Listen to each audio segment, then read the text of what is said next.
Doctor DY. Patil Ayurveda college and research centre 2 kilometre अंतरावर आहे Pimpri railway station पासून।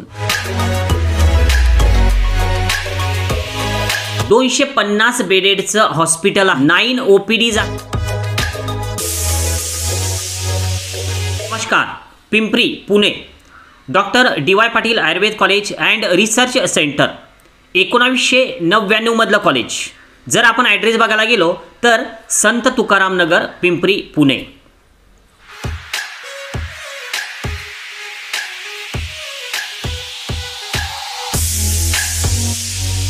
कॉलेजचं कॅम्पस नेमकं तुम्ही बघितलं, चांगलं कॉलेज आहे। एक जर आपण विचार केला तर या कॉलेजमध्ये जर समजा तुम्हाला इतर कोणत्याही ठिकाणी जर ॲडमिशन गव्हर्नमेंट सेमी गव्हर्नमेंट कॉलेजमध्ये मिळत नसेल आणि तुम्हाला एक चांगलं एज्युकेशन पाहिजे असेल तर डॉक्टर डी.वाय. पाटील BMS कॉलेजचा विचार करायला काही हरकत नाही।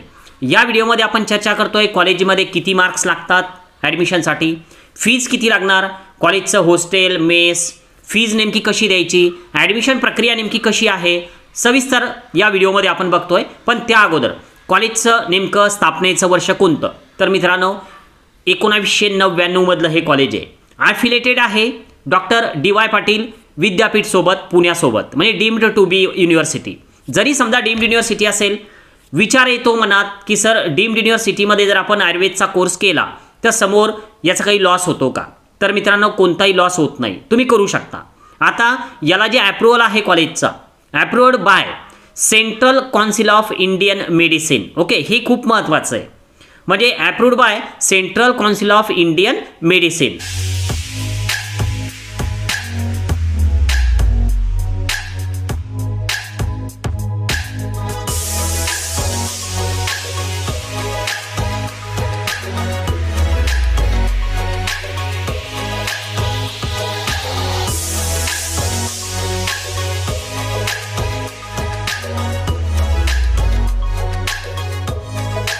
व्हिडिओमध्ये तुम्ही सविस्तर बघितलं की कॉलेजचं हॉस्टेल कसं आहे, कॉलेजमध्ये ऑपरेशन थिएटर आहे, किती बेडेडचं हॉस्पिटल आहे, हे सगळं आपण या व्हिडिओमध्ये तर चर्चेला घेणार आहोतच। बघा आता जर समजा आपण एक विचार केला तर इनटेक किती, तर मित्रांनो 100 सीट्सचं हे कॉलेज आहे।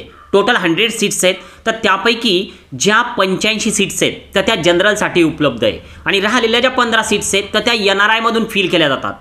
आता हे जे काउन्सिलिंग आहे तर हे AA-CCC म्हणजे सेंट्रलचं ऑल इंडियाचं काउन्सिलिंग तुम्हाला करावं लागतं।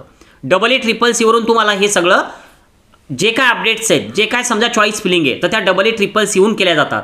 5.5 वर्षाचा BMSचा कोर्स आहे, 4.5 वर्ष कोर्स प्लस 1 इयर इंटर्नशिप, असे टोटल तुमचे 5.5 वर्ष तुमचे या कॉलेजमध्ये जातील।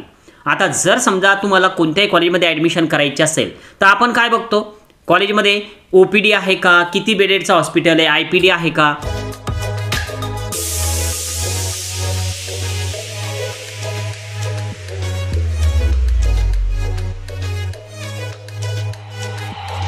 $250 बेडेडचं हॉस्पिटल आहे, नंतर 9 OPDs आहे आणि 10 IPDs आहेत, म्हणजे व्यवस्थित कॉलेज जे आपल्याला पाहिजे आयुर्वेदा कोर्स करण्यासाठी तर ते सगळं कॉलेजमध्ये उपलब्ध आहे। आणि सोबतच या कॉलेजमध्ये PG सुद्धा आहे। लोकेशन नेमकं कुठं आहे, कॉलेजची प्रोफाईल नेमकी काय आहे, तर कॉलेजच्या प्रोफाईलबद्दल एक विचार करूया की सर्वांना माहिती की पुणे एक एज्युकेशन सेंटर आहे आणि पुण्यामध्ये पिंपरीमध्ये हे कॉलेज आहे, म्हणजे पुण्यासारख्या ठिकाणी तुम्हाला ॲडमिशन करायची, एज्युकेशनसुद्धा चांगलं होणार तुमचं डॉक्टर डी.वाय. पाटील BMS कॉलेजमध्ये।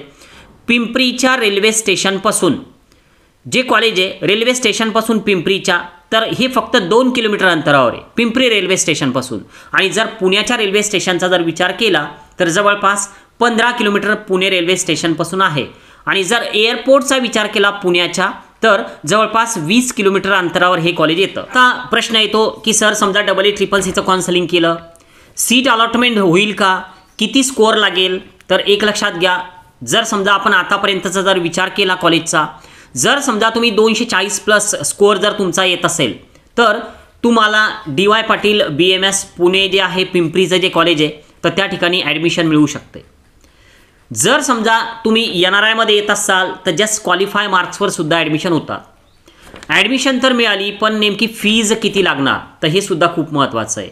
जर आपण फीजचा विचार केला तर फीज ही मागच्या वर्षी 3 सेमिस्टर म्हणजे जसं की समजा दीड वर्ष 4.5 वर्षाचा कोर्स, 1 वर्ष इंटर्नशिप। आता पहिल्या वर्षी 8,33,250 रुपये फी असते फर्स्ट इयरला, सेकंड इयरला 8,66,746 रुपये फी असते, म्हणजे फी थोडी वाढणार। आणि जे परत तिसरं आहे सेमिस्टर म्हणजे 3 सेमिस्टरमध्ये तुम्हाला फी पे करायची 9,10,515 रुपये, म्हणजे या 3 टोटल जी आहे तुमची, तर हे पूर्ण टोटल कोर्सचं तुमचं पॅकेज झालं। ओके, हे कोर्सचं पॅकेज झालं आहे तुमच्या या 3 टोटल। तर हे होतं मित्रांनो doctor DY Patil BMS college ayurvedic college Pimpri पुण्याचं। नवीन असाल सबस्क्राईब करा। जिजाऊ अकॅडमीचं जे पेड काउन्सलिंग आहे तर ते अजून आम्ही सुरू केलेलं नाही आहे। बऱ्याच जणांचे व्हॉट्सअपला मेसेज आहेत की सर QR सेंड करा, पण जेव्हा पण ते सुरू होईल तर नक्कीच एका अपडेटेड व्हिडिओमध्ये मी तुम्हाला सांगेन।